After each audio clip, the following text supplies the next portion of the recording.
7 things if you want to be fluent. If you focus on these 7 things, you're going to be wasting your time. It's not going to be efficient.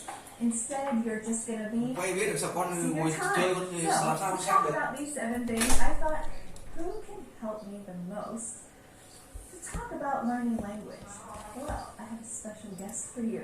Today, I'm going to be talking with 2 brothers, Fran and Carlos, who run the YouTube channel Utah TV, and they have completely learned English starting at the age of 25. It's pretty incredible to completely learn a language as an adult.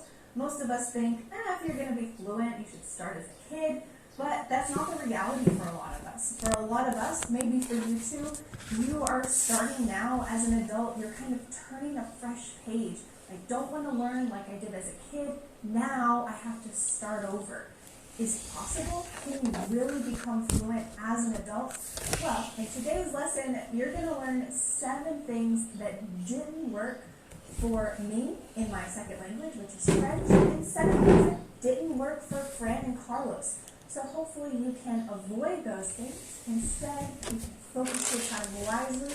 You can hear their story, be inspired to realize, I can do this as an adult. I can successfully learn to speak English. I hope you'll enjoy our conversation. Feel free to click CC to view the full subtitles for today's lesson. That will help you to catch every word. They use a lot of great expressions. They talk about a lot of pronunciation and linking and some specific tips. So I hope that the subtitles will help you as an English learner as well to catch everything that they say. All right, thanks so much for joining me, Fran and Carlos. Let's meet them. Hi, Fran and Carlos. Thank you so much for joining me today to talk about this interesting, important topic of what to avoid. Don't do these things if you want to be fluent. So to get started, would you like to briefly introduce yourselves? I mentioned you just a moment ago, but would you like to share with my audience something about yourself? Yeah, so Fran and Carlos and I were brothers. So we're from Spain, and the thing is that we're running a YouTube channel called Utah TV. The funny thing is we both learned at age 25 or later on in life. We were self-taught. Now what we kind of selling is if we did it, then you can do it too. Just try to follow us. If you like the way we talk, we can take you to our level or above. It's pure logic. And that's the only thing I do, yes. Yeah. So you bring a completely different perspective to the table for people who are learning. They can feel inspired by you, a role model, and now you're teaching. And when you teach something, you need to really know it. So yeah, absolutely. You need to reflect on how you learned that, what difficulties you have, and big time. We've taught over 10,000 hours.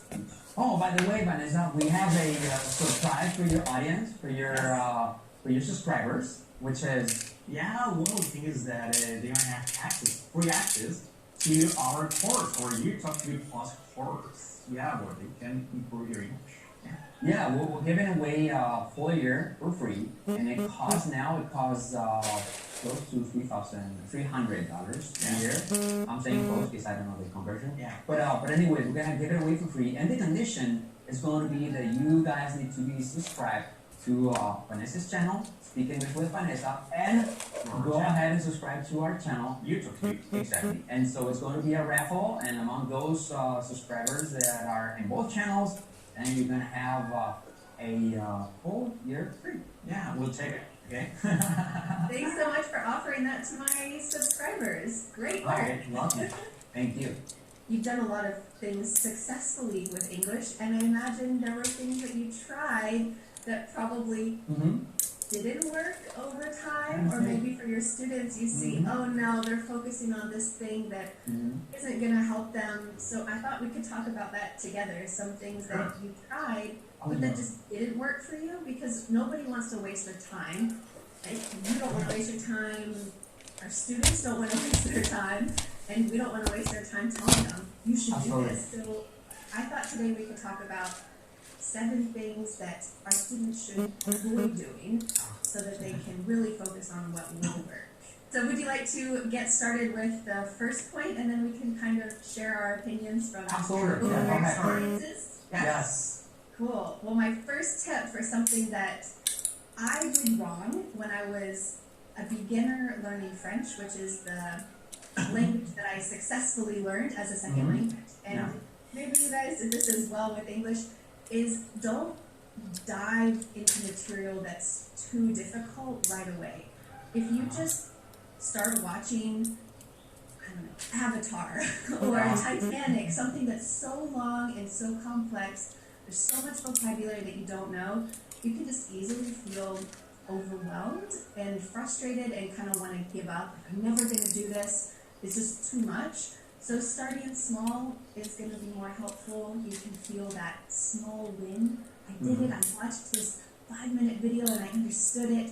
I got some new vocabulary instead of a whole 45-minute TV episode or 2-hour movie. That can be so overwhelming if it's too much for you. So don't do too much too soon. Take it slowly. Yes, plus it can be really frustrating, and maybe it's going to make you give up something. And that connects pretty well with one of our other mottos, which is or slogans, which is keep it simple. And that's an American saying, and we love it. Just keep it simple. And at least here in the Spanish approach of teaching English, they're always picking their the most difficult approach, the most grammar, complicated explanation, and we want to keep it simple. There's a lot of difficult approaches to teaching grammar, and of course what you're saying, don't go for movies, songs, because they're constantly putting those sentences together. Like, hey, do you mind if I sit down? It is impossible for you to pick up, do you mind if I sit down? And they're going to say that. So prior to that, you may want to make sure your students know some more simple structures or just go for easier material. Yeah, when you finally, as English learners, when you finally watched a TV show or a movie without subtitles, you've probably been starting smaller first and then working up to that, or maybe watching the TV show with subtitles in English first. You're slowly working up to that, not just diving in and then thinking, oh my goodness, that feeling of dread and fear. So if you start small, then it's going to be a lot easier to approach and to get beyond that. Absolutely. Especially talking about songs. Songs, I think they're more difficult than a real conversation. So people are very frustrated. They get very frustrated with songs. They say, okay, what are they saying here? I don't understand. Oh my God, am I learning English? I don't understand that. But I think songs are very difficult. So songs are poetry. Poetry is tough. So what about you guys? What is something that you think doesn't work for your English students, but you see them doing anyway, and you don't want them to waste their time? One of the recurrent mistakes that people tend to make here in Spain, at least, is just to focus a lot on degrees and certificates and all that. It's kind of it's all the rage now. Like everybody wants to have it, but that's not gonna make you speak a better English. No, most likely you're gonna get some idea, but having a B1, B2, that's we call them here, or even a C1 level is not going to make you speak good English. It takes a lot more than that, but people are really focusing on those degrees, and I think that's totally wrong. Don't get me wrong, it'd be great to have those degrees, but just as a result of your having a really good level of English. Why do you think some people are so focused on getting those certificates? Is that like a hangover from our school years where we need that grade to feel good, or why are so many people? It's part of that. It's also like Carlos said before. It's a kind of a requirement. Yeah, it's required. Institutional requirement in most of the jobs. Like if you want to be a civil servant here in Spain, I don't know if you know what it is. If you want to work, like a government employee. Exactly. And here in Spain, it's a lot of related to like if you want to be a teacher, you do kind of that kind of stuff. And there's a lot of money involved. There's a lot of money involved because you need to pay taxes, you need to pay training for those courses. There's a whole marketing behind that, marketing strategy that I don't think it's useful. I mean, it's not good for our learners. Absolutely. Yeah. So we're kind of fighting against that. I feel like that leads into one of the other things that I recommend avoiding when you're wanting to be a fluent speaker, and that's just don't wait to start speaking. If you feel like, for example, if you feel like you have to pass an exam for your future interview for a future job, well, don't wait to do other real fluency activities before that. So if you wait to start speaking, it's just going to be more stressful. It's going to be such a new thing that it's a little bit weird. I don't know if you had this sensation when you were first learning another language, but when I first heard my voice speaking in French, or I lived in South Korea for a couple years, when I first heard my voice saying some Korean words, it felt so weird. But after a while, it was completely normal. Used to it, right? Yeah. Getting used to it and hearing, okay, this is my voice. I'm saying these words that have some meaning now, but it's completely different. As you get used to that, it feels more comfortable. So don't wait to just jump into it and try to talk about what's around you. Oh, I'm drinking some water. There's a picture of an elephant on this glass. Yeah, it needs to be washed. Plus Talking about it. The sooner you start talking, the sooner you're going to start making mistakes. Yeah. And the more mistakes you make, the quicker you're going to learn. Yeah. Making mistakes here in our culture is kind of overrated. Yeah. It is in our case, oh my God, making mistakes, you're going to be penalized. While in the Anglo-Saxon culture, it's like, I remember like playing volleyball, and I was really bad. And at the end of the game, it was, hey, good game, good game. So positive. Good game. Yeah. Yeah, okay, thank you. But it's kind of a cultural thing of making mistakes is over-penalized, and I think that's something that's going to hamper your learning process. Especially talking about English, about learning English, that if you practice and you talk, so then you're going to see that it's useful.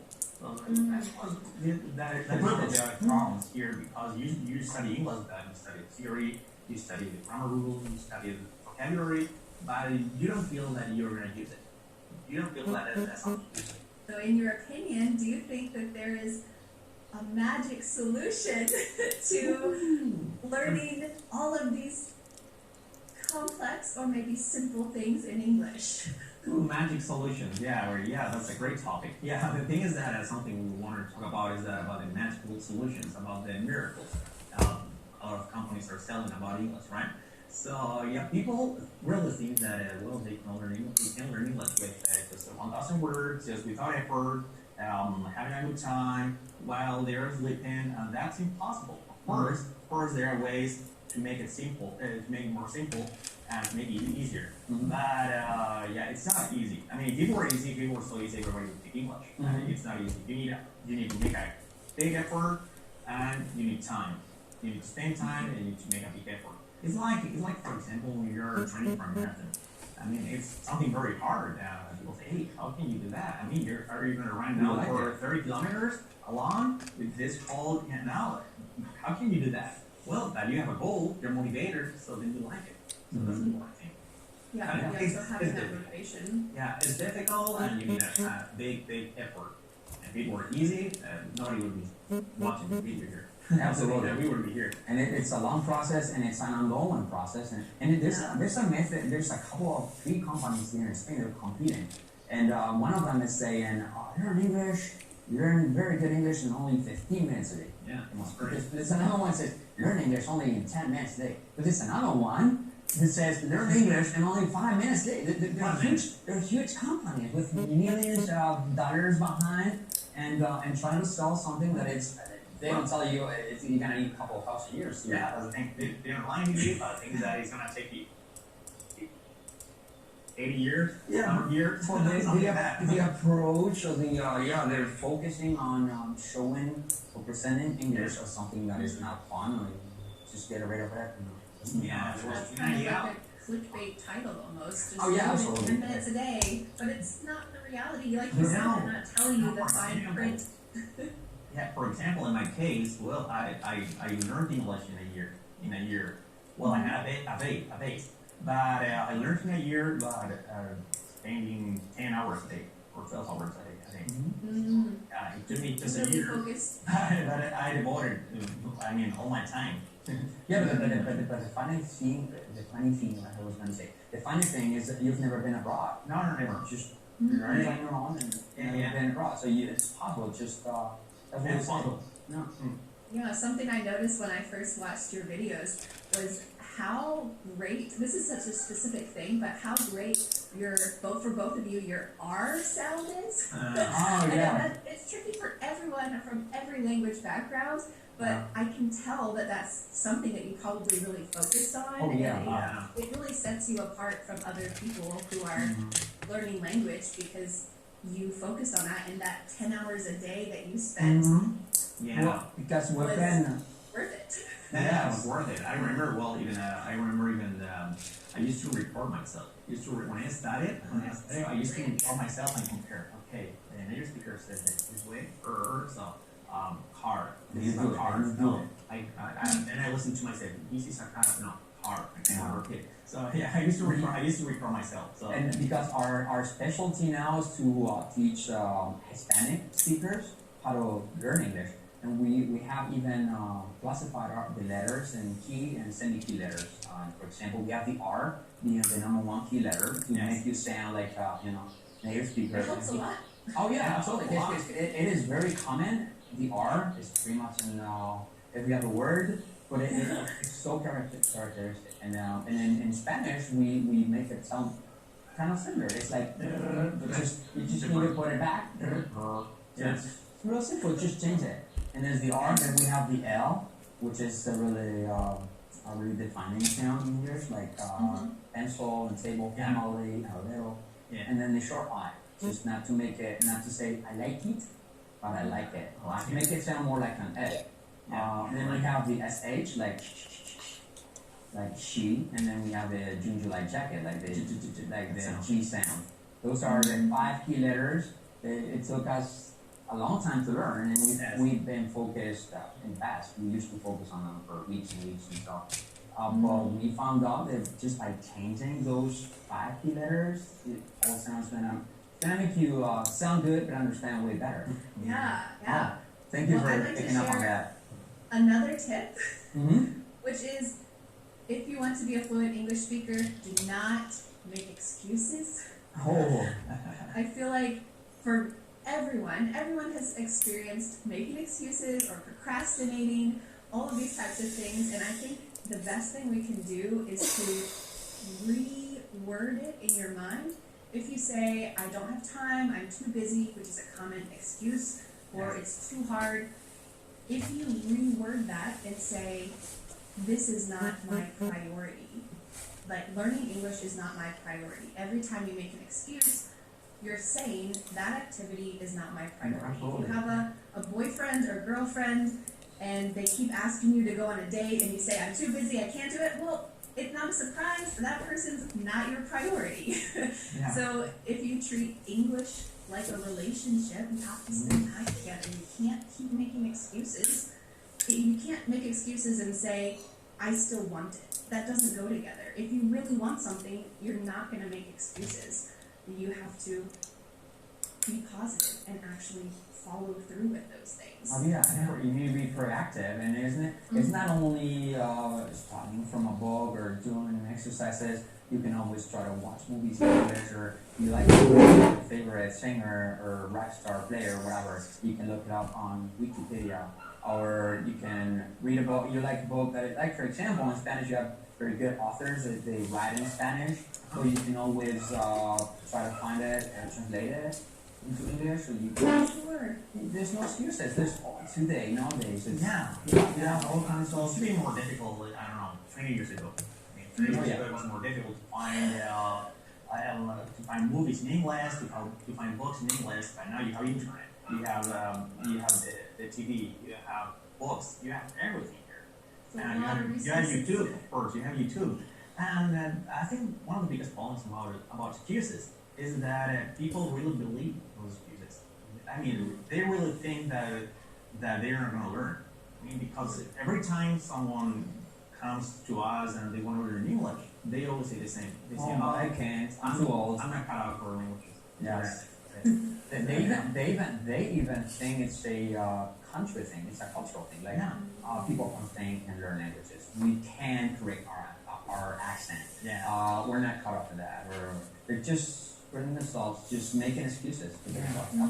People really believe that. Self-talk. Really, you begin to believe it. So do you have any other tips for something that students should avoid so they don't waste their time while they're learning English? The thing is that, people always think that living abroad is going to be something like magic and they're gonna learn English without an effort. Now, of course, it helps. It helps a lot because you're in the perfect environment. But the thing is that, as we told you before, that learning English it takes a big effort. And yeah, people think that just going abroad is gonna be just you're gonna get your English without an effort, and that's not real. That's not real. You have to make an effort. You have to study, and especially you have to work in your pronunciation. Because you just see the foreign people who live here in your country, at least here in Spain, they've been here for, I don't know, 10 years, 15 years, and they're still making the same mistakes.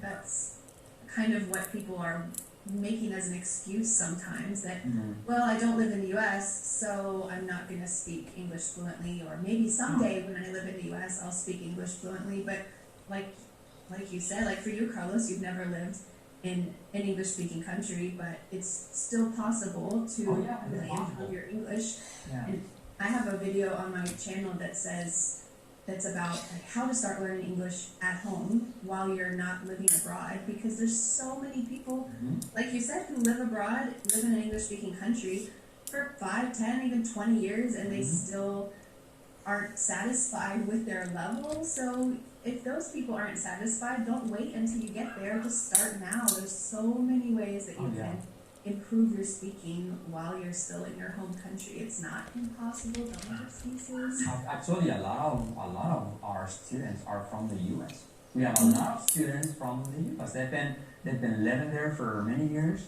and they came across our channel and they said, "Oh man, I had never been taught these things. I'm making progress.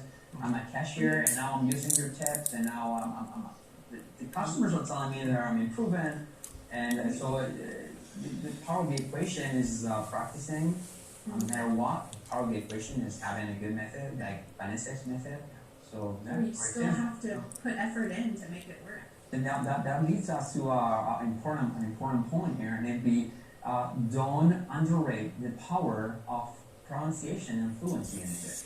And why is that? Because focusing on your pronunciation, language words, intonation, you name it, on the way you sound, it has a double impact. The first one is you're going to sound way better. Maybe your grammar is not really good. Maybe you don't have any degrees. When you go to the U.S. and you say, "Hey, what do you want me to do? Do you want me to go? Do you want me to say? Do you want me to give you a hand?" So listen to you say that, and you're going to open doors. Yeah, because you sound good. So the first thing, by correcting your pronunciation, not only your pronunciation,